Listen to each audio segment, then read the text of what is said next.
في دورة أساسيات كالي لينكس. لاحظ معي في هذا الدرس البسيط والخفيف كيفية تفعيل حساب الروت أو حساب يحوي الفول بريميشنز، صلاحيات كاملة الخاصة بالسيستم كالي لينكس. الآن أنا في الصلاحيات التالية. مثلا عندي الاي دي اليوزر التالي الذي يدعى كالي.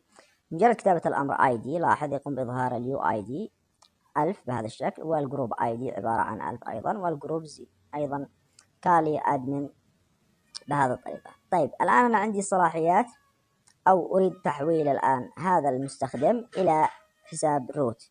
عندي الأمر su root بالشكل التالي. بمجرد أن أقوم بكتابة هذا الأمر سوف يطالبني بإدخال باسورد الروت. طيب لا أعلم أنا الآن حاليا باسورد الروت فعليا كم هو بالضبط.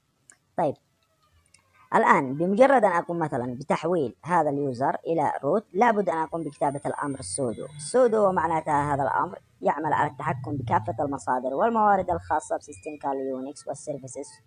والسودو يعني سوبر يوزر دو.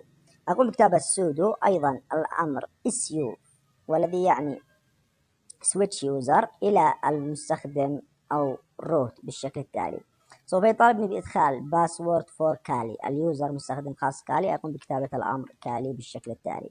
لاحظ من الآن بهذا الشكل سوف يقوم بماذا؟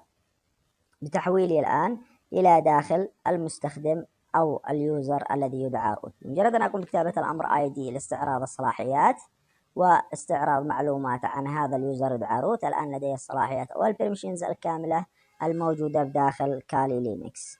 تحياتي لكم والسلام عليكم ورحمة الله وبركاته.